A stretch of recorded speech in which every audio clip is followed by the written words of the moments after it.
and it is almost the end of January.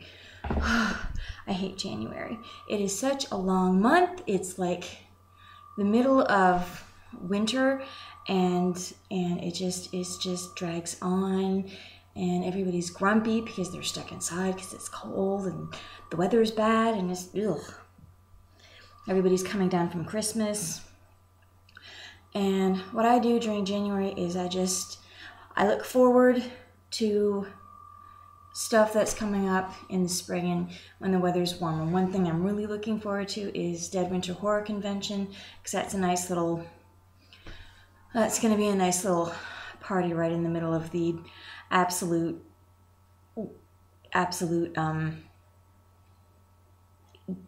dead of winter. Clever name, guys.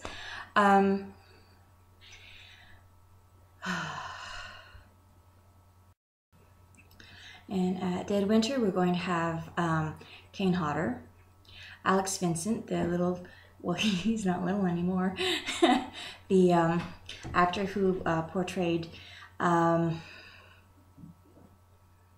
child in Child's Play. Can't remember the character name. Brian from Ghost Hunters. I'm sorry. It's going to be a bunch of people there. It's going to be a great party. There's going to be things going on. There's going to be films being screened. There's going to be all sort. I can't remember what all. And it's all on the Facebook, which you can't see because I haven't got my glasses on. You're in my kitchen right now because the living room's trashed. I'm constantly straightening it up all day, and that child of mine just destroys it every time. That's my bit of honey. Bit of venom. There's an editor of a certain well-known horror magazine, which I'm not going to mention the name of, who has been criticizing February being Women in Horror Month, where it recognizes women's roles in the horror genre, be it acting, writing, directing, or producing, or anything like that. It's the usual white straight male privilege cry of, well, why do they get a month? You know, do you have, regular horror month? No, doing it wrong. I don't even know.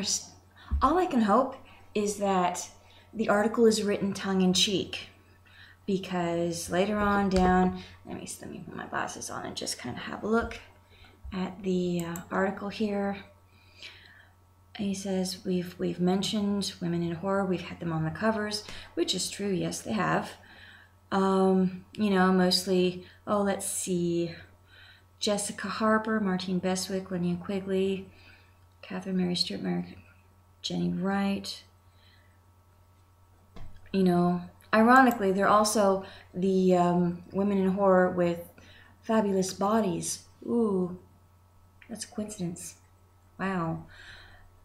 Then he goes on. Now, this is where I think maybe it's tongue-in-cheek. He goes on to mention maybe we should honor Nicolas Cage, the actor, during Horror Month, citing some of his movies as examples. I really hope this is a tongue-in-cheek article. I sincerely hope this isn't meant to be serious in any way, shape, or form, because the role of women in horror has progressed so much from the damsel in distress archetype to becoming the, getting strong, women, as society has been more accepting of women having their own roles, having their own strengths, progressing to being stronger, fighting back, heroine type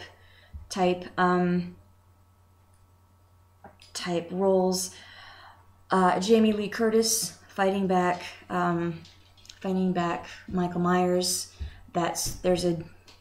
Laurie Strode fighting Michael Myers. That's a great example. One of the earlier examples of women role in horror movies or in movies, period, changing. And let me think. Nancy in Nightmare on Elm Street, Heather Langenkamp. She fights Freddy 3 times. I mean, Laurie Strode fights Michael Myers twice. Nancy fights Freddy 3 times. And wins. Oh, thank you, cat. Hello. Dwayna, there's your cat. Are we still rolling? Oh, Jesus Christ. Yeah, we are. Okay.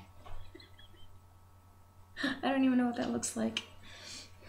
So, yeah, and then we went up to, we move on to women getting more involved in the actual production of the films, such as female directors, Mary Lambert, Catherine Hardwicke, and others, which I can't go off the top of my head. I'm just, you know, when I do these things, I've got nothing prepared. I'm just talking. And I don't think Nicolas Cage fought Freddy 3 times and won. I don't think Nicolas Cage fought Michael Myers. He certainly didn't outsmart a serial killer. You know, Silence of the Lambs, the last victim that kind of kidnapped the guy's dog, and it was a while since I've seen it. But yeah, anyway, that had some innovation. I mean, yeah, he escaped from Alcatraz, and he, you know, saved a plane from a hijacker, but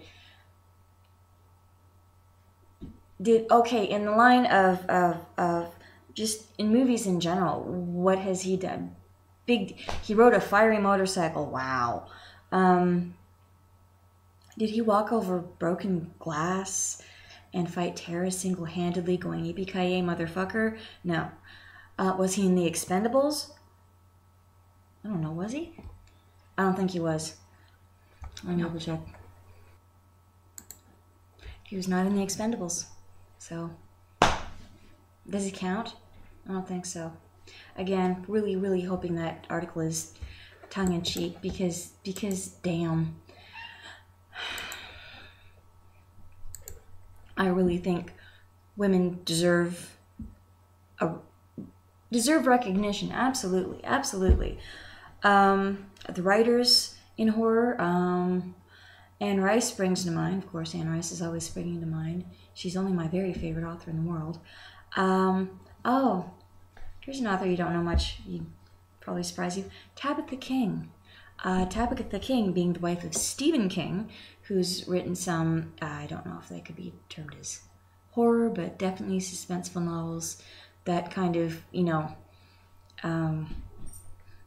would kind of keep you on the edge there at the end. One that, The Trap, that was pretty well done. I really enjoyed that. Female literature writers. Chelsea Quinn Yarbrough. Just trying to think of women that I've read just off the top of my head. And of course I'm going to think of vampire novels. Here comes the cat again. Jack. But you know what I mean.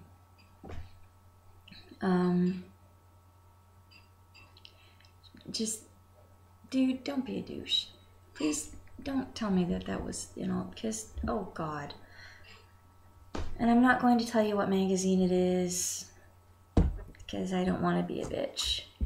And just kind of have everybody. I don't want to be a bitch and try to trash the reputation of some pretty well-known horror magazine that could probably see my pants off. So I'm not going to do that. I can tell you that. Oh, look, the new Horror Hound has got Kiefer Sutherland on it, and a lovely tribute to the Lost Boys. You had to know I was going to work the Lost Boys in there somewhere. You had to know. So, I'm going to be putting together a series of vlogs and articles. I'm not sure when I'm going to start, but I'm working on an article right now. 25 things you probably don't know about the Lost Boys. I'm going to be emailing people and collecting information. I'm trying to collect stuff that you don't find on IMDb or horrorfind.com or other stuff like that. Just, little tidbits that aren't, common knowledge or really well known. So, I'm sorry, I'm looking at it again. It's such a pretty picture. I'm looking at my new phone. It's a pretty phone. Oh.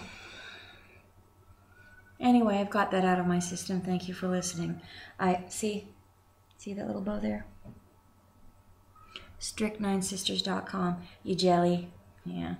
You know what? That's not as cute when you say it out loud as when you're typing it like in Tumblr or something. It's not as cute. I'm sorry. I won't say that again.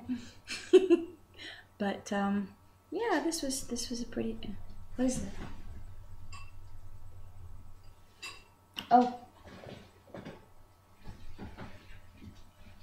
I'm gonna go chase the cats off the counter that I've been ignoring, and they've been eating the food out of the dishes that was left over from supper. I'm just gonna go attend to that. So everybody have a good week, and Mimi's out.